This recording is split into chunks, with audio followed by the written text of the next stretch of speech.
Briefing for Tuesday, the 9th of January. I'm Stephen Ridgway. Okay, so I think we will start out with notification about some patching. QNAP has patched or provided patches for high severity flaws in QTS, Video Station, QMAGI. I don't know what that is, and NetTalk, NetterTalk. They have some wonderful names, don't they? QNAP products. So yeah, you may know QNAP as being leading providers of network attached storage. They do various other things as well. So there have been some high severity vulnerabilities discovered in various of their products. So I would recommend you have a look at their advisories and release notes.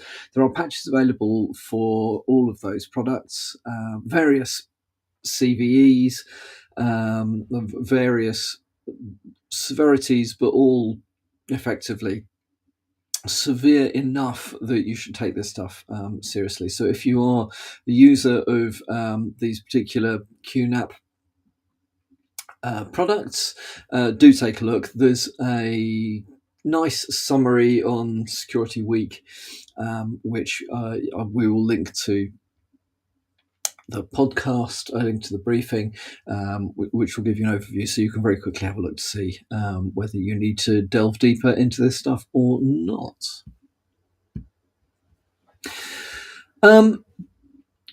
So Apache Off-Biz 0 day is being, as they say in this article, pummeled by exploit attempts. So right, so let's put it into context. Apache Off-Biz is an open source ERP system which is widely used. One of these things that you possibly may not even be consciously aware is part of your ecosystem. Is one of those things that crops up in amongst other things. There was a high severity 9.8 CVSS 9.8 rated vulnerability. It's an authentication bypass flaw that was disclosed on December the 26th.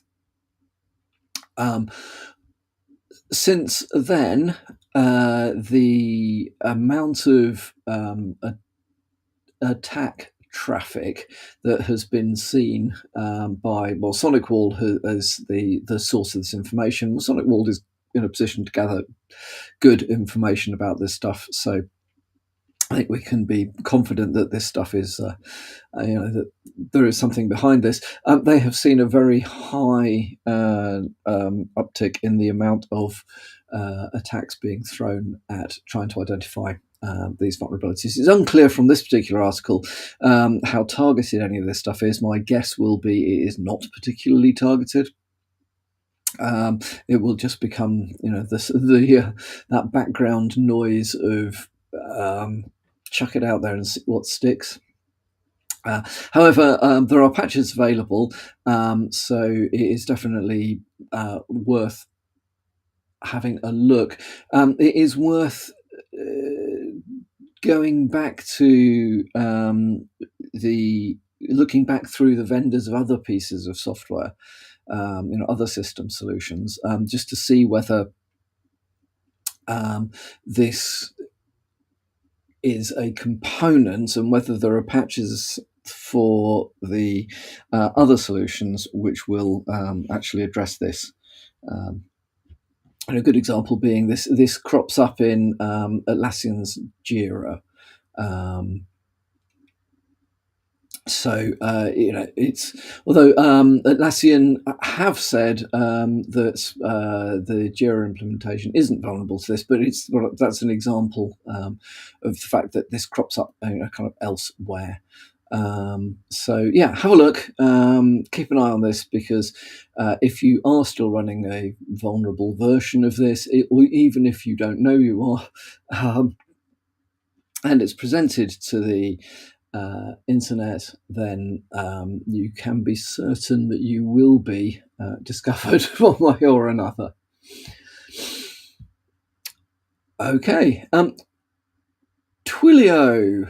Twilio has announced that it is going to ditch the Authy desktop 2FA app this August, and will be focusing from that point onwards solely on their mobile app.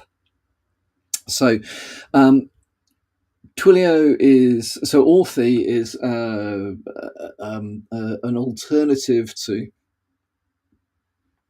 Google Authenticator. So these 2FA apps, there are now a lot. I mean, most password managers offer the functionality these days. Google Authenticator, I think, is one of the most well-known. Authy is one of those that has been seen as a viable alternative if you don't particularly want to go down the Google route. Authy, as a business, Twilio has been perhaps struggling a little. There's some restructuring going on, and as part of this, it looks like they are pulling the development on the desktop apps and focusing on mobile.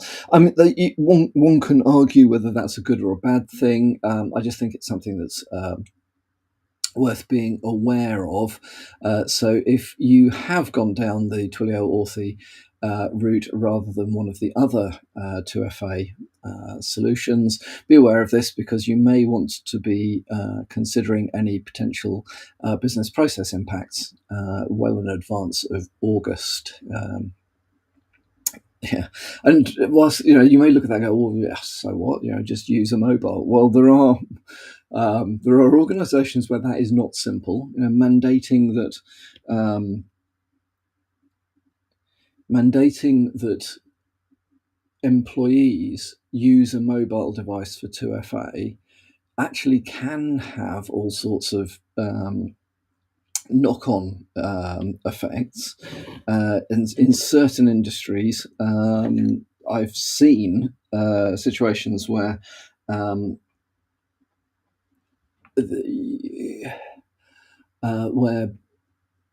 argument has been put that if the company insists upon you using a mobile device for work, the company should provide the mobile device. Now, what the legal basis for that argument is, I'm not sure, but certainly if there's collective bargaining going on, it's the sort of thing that will undoubtedly come up in the discussions. So. And it also, from a security perspective, if you're expecting people to use 2FA solutions on personal mobiles, you don't have much in the way necessarily of control over that mobile. Or are you arguing that you need to implement mobile device management on people's personal devices? Well, okay, this is in an area of contention and does need some thought. So although August feels like it's a long way away, if you're currently using Authy, but you're using the desktop in order to solution in order to avoid some of these things, be aware these sorts of discussions, although they have been going on for decades, these discussions around what equipment you should provide and how that should be secured will be this will just be another round of those discussions. And then finally from me today, as a reminder to people that work in finance and e-commerce, commerce, and so on and so forth, PCI DSS 3.22 is on its way. It is definitely showing signs of migration towards DSS 4.0, which is the security, like the PCI Security Standard Council's next gen, as it were, requirements. So by March 2024, organizations that are covered by PCI DSS requirements need to have met the requirements for 3.2.2 or 3.22, 3.2.2, because 3.2.1 is being retired by March.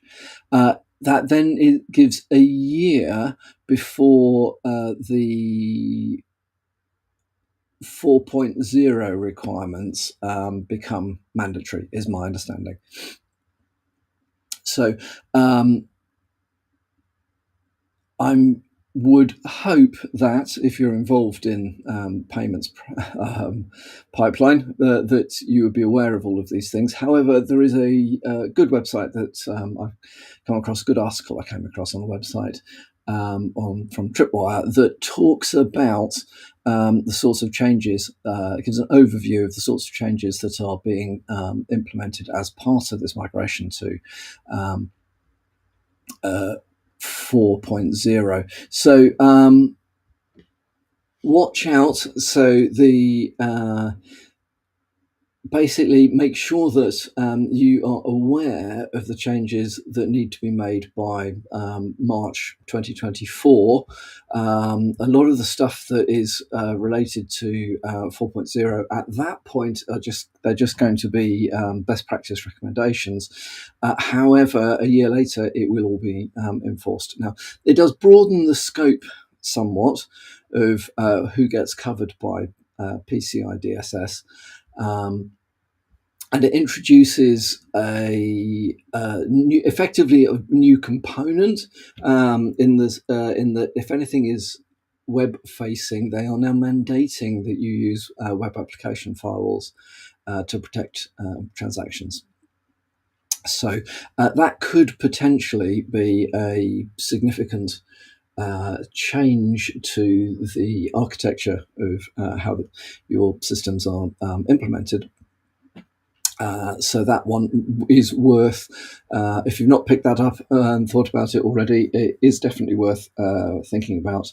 Now, well, you may be dropping a WAF in front of your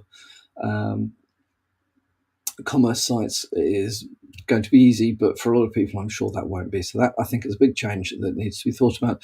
The other one is just make sure that various other things, making sure that you've got detection and response capabilities in place. Yeah, okay, that's growing on from out of the previous requirements, a proactive offensive security and so on. So it's the usual sort of stuff. But as a reminder, it's not long to go before the first tranche of this stuff becomes requirement, and it's only a year and a bit till the entire piece needs to be in place. So that is enough from me for today. Good Tuesday, and I will speak to you all again tomorrow morning.